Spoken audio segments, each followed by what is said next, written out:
Good morning/afternoon/evening.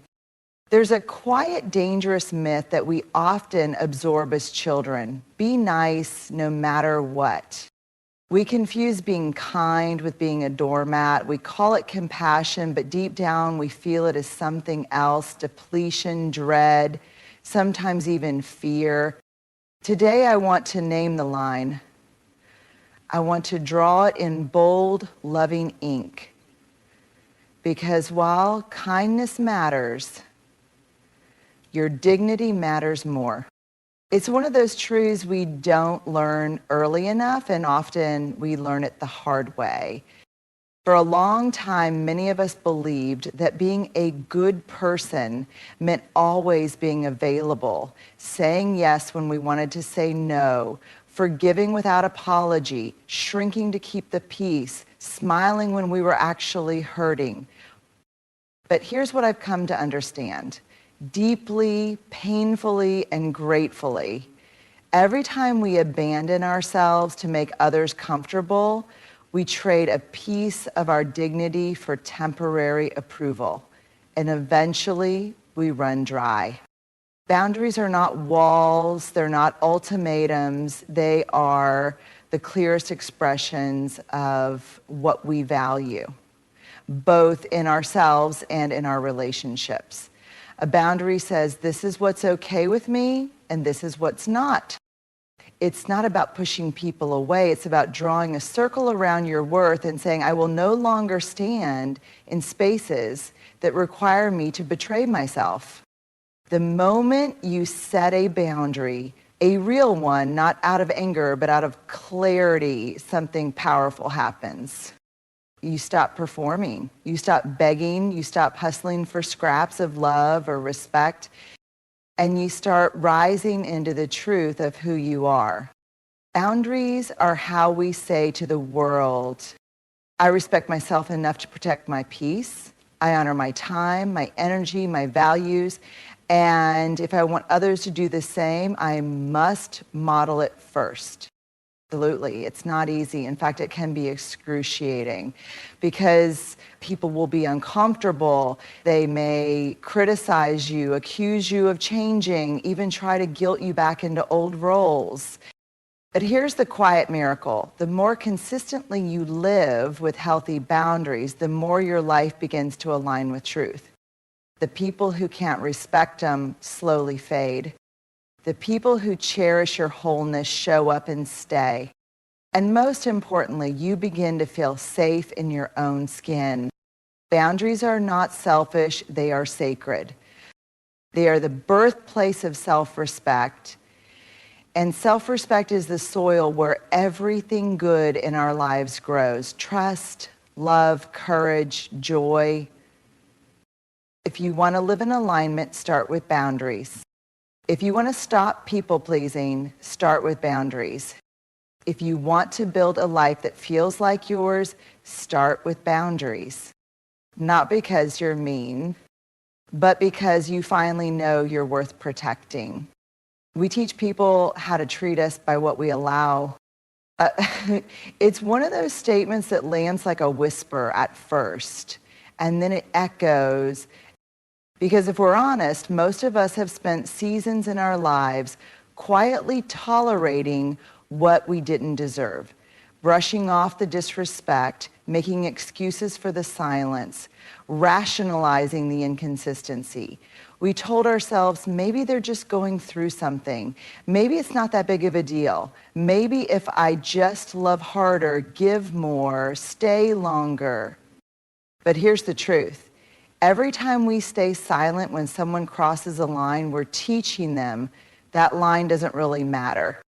Every time we say it's fine when it's not fine, we are training the people around us to ignore our pain.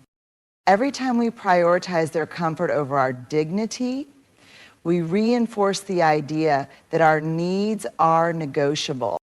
And over time, these moments accumulate. Not loudly, but quietly, in small cracks that become gaping wounds, in subtle shifts where we find ourselves walking on eggshells, editing our words, dimming our light so we Don't make anyone else uncomfortable. But here's the powerful, sometimes painful, and ultimately liberating truth. People learn how to treat us by watching what we accept. It doesn't mean we are responsible for other people's bad behavior. We're not. But we are responsible for the standards we uphold in our lives. We are responsible for choosing when to say, this isn't okay with me. And when we don't speak up, when we don't step back, when we don't hold people accountable, we're not just tolerating mistreatment, we're silently endorsing it. Teaching people how to treat us doesn't happen through confrontation alone. It happens through consistency, through boundaries that don't bend when they're tested, through a self-worth that isn't up for negotiation, even if it means disappointing someone we care about. And yes, it's hard. It's incredibly hard, because when we start raising the bar, some people will leave, some will push back, some will call us difficult, selfish, or too much. But that's okay. Let them. Because the ones who stay, the ones who rise with us, those are the relationships built on real respect, not convenience. So if you've been accepting crumbs, it's not because you're weak. It's likely because you are trying to protect something, peace, belonging, love. But you deserve more than that. You deserve connection that doesn't require you to shrink. You deserve love that doesn't ask you to abandon yourself. And the first step, teach people how to treat you by no longer allowing what wounds you. Let's say that again, because too often we confuse the two, especially those of us who lead with big hearts and soft edges. Empathy is one of the most powerful, transformative forces we have as human beings. It's our ability to sit with someone in their pain without needing to fix it. It's the courage to say, I see you, I hear you, I don't have all the answers, but I'm here. And I'm not leaving. But empathy does not mean we abandon our boundaries. It does not mean we excuse harmful behavior. And it certainly does not mean we sacrifice our own well-being in order to carry someone else's burden. Enabling, on the other hand, is when we allow, excuse, or even protect behavior that is harmful to us, to the person doing it, or to others. It's when we blur the line between helping and rescuing. It's when we become so invested in keeping the peace or preventing pain that we stop telling the truth. Empathy says, I love you, and I believe in your capacity to grow. Enabling says, I'll absorb the consequences so you don't have to change. See the difference? One honors the other person's humanity and agency. The other unintentionally keeps them stuck. And here's where it gets tricky. Empathy without boundaries becomes enabling. It turns our compassion into self-abandonment. We stay in unhealthy relationships because they've been through so much. We excuse broken promises because they didn't mean it. We justify repeated harm because they're hurting and I don't want to make it worse. But here's the hard truth. Allowing someone to treat us poorly, even if they're hurting, isn't kindness. It's complicity. Empathy doesn't require us to betray ourselves. It invites us to care without caring, to love without losing ourselves, to witness pain without making it our job to heal it alone. In fact, one of the most loving, empathetic things we can say is, I care about you enough to tell you the truth. I won't shame you, but I also won't shield you from the impact of your behavior because I know you're capable of more. Real empathy doesn't shrink in the face of discomfort. It doesn't whisper lies to keep the relationship intact. It shows up with clarity and courage. It holds space and holds the line. So if you're someone who feels deeply, who shows up for others, who carries a heart that aches when people suffer, don't stop being empathetic. That is your strength. But remember, your empathy is not a permission slip for others to hurt you. It is not your job to absorb the consequences of someone else's choices. You are not responsible for someone else's healing, only for how you show up in your own truth. Empathy is not enabling. Empathy is love with boundaries. Empathy is presence without rescue. Empathy is powerful, but it's even more powerful when it's partnered with self-respect. That might sound harsh at first, especially if we've been raised to believe that love is soft, forgiving, and unconditional at all costs. But real love, love that honors both people, isn't just warm. It's honest, it's brave, and it's willing to say the hard things even when it's uncomfortable. Because here's what love without accountability becomes: enabling, avoidance, resentment. It's a kind of love that tiptoes, walks on eggshells, and tolerates pain in silence just to keep the peace. But that's not peace, that's appeasement. And it comes at the cost of trust, truth, and dignity. Accountability is not about punishment, it's about responsibility. And saying, I care about you too much to let you keep hurting yourself or others. I respect you enough to tell you the truth. When we hold someone accountable, we're not shaming them, we're inviting them to grow. We're saying, I see who you are, and I also see who you can become. That is an act of love, not control. And when someone holds us accountable, when they say, hey, that thing you said hurt me, or you dropped the ball and it impacted the team, it may sting, but if it comes from a place of care, it's a gift. They're trusting us enough to be honest. They're choosing the relationship over comfort. They're choosing growth over pretending. Think about it. The people who have shaped us the most, the mentors, friends, parents, partners, they didn't just cheer us on when we were at our best. They were willing to call us out when we needed it. They said the thing we didn't want to hear, not to hurt us, but to help us become better. That's love. Tough, brave, uncomfortable love.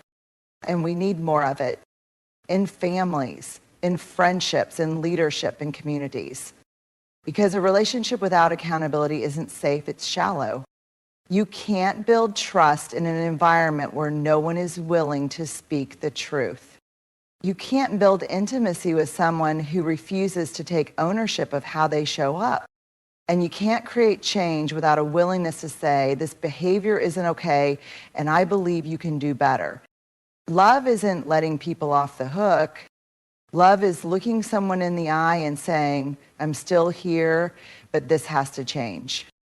It's the friend who says, you've been drinking too much, I'm worried about you. It's the parent who says, you don't get to talk to me that way and still expect support. It's the partner who says, I love you, but if you keep shutting me out, we won't survive. Those are the conversations that feel like conflict, but are actually commitment. They say, this matters to me, you matter to me enough to be real. So let's stop pretending that love means always being agreeable.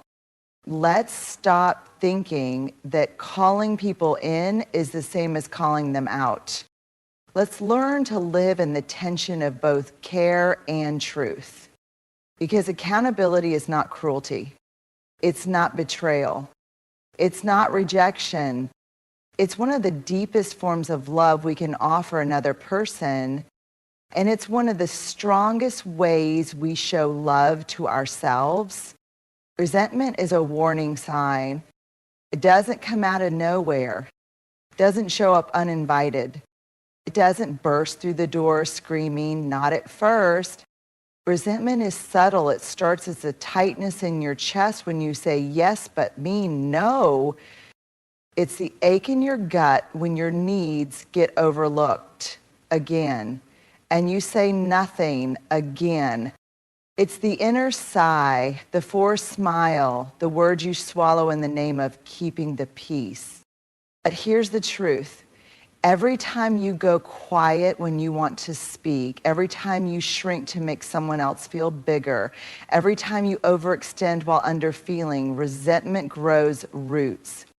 And while it may wear the mask of patience or maturity on the outside, inside it's quietly collecting evidence. They never show up for me the way I show up for them. I always have to be the one who bends. No one notices how much I give. Eventually, those quiet thoughts become louder. They become stories. They become walls. And then when resentment finally spills over, it doesn't just sound like anger. It sounds like exhaustion, bitterness, detachment. It sounds like, I'm done. But here's the thing we often miss. Resentment's not the problem, it's the symptom. It's the body's way of saying, you've been ignoring something important and I can't hold it in anymore. It's not just emotional clutter, it's a signal, a flare in the dark, a sacred message that something is out of alignment, whether it's a lack of boundaries, an unspoken expectation, or a fear of rocking the boat. And when we ignore that message, we pay for it in our health, in our relationships, in our sense of self. Because you cannot carry the weight of chronic resentment and still move freely through your life. It's too heavy. So what do we do with resentment? We listen to it, not to indulge it, but to understand it. We ask, where am I giving too much and asking for too little? Where have I said yes when I wanted to say no? What boundary did I abandon for the sake of approval?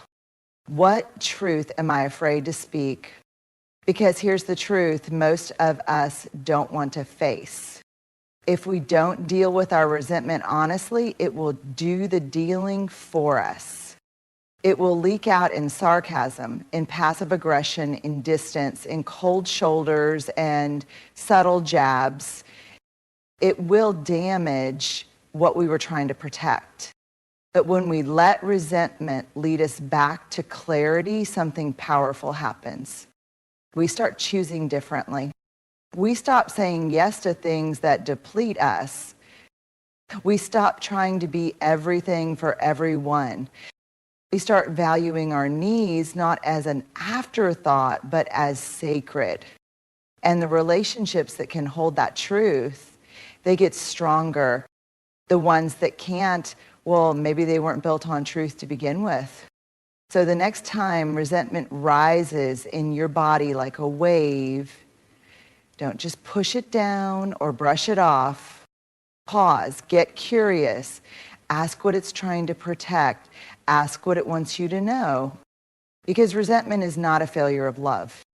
It's often a failure of communication, of courage, of honoring your own needs with the same devotion you offer to others. Resentment is a warning sign. Not that you're broken, but that your boundaries have been broken. And your soul is asking you to pay attention. Courage is saying enough with kindness. Not rage. Not blame, not venom, but clarity, conviction, love with boundaries. Because courage isn't just loud. It's not always the battle cry, the dramatic exit, the speech that finally unleashes years of silence. Sometimes courage sounds like a calm voice saying, this is not okay with me anymore. It's looking someone in the eye, someone you love, someone you fear disappointing, someone you've given 1,000 chances, and saying, I can't keep doing this. I care deeply, but I also need to care for myself. And that's the hardest kind of courage, the kind that refuses to harden your heart even when it's been bruised. The kind that doesn't scream but doesn't shrink either. The kind that doesn't dehumanize the other person even if they've crossed a line, but still stands firmly in truth. Because let's be honest, saying enough is terrifying. It means you risk disapproval. It means the dynamic might change. It means you're no longer willing to abandon yourself just to keep things comfortable for everyone else. But kindness without boundaries is not kindness. Self-erasure.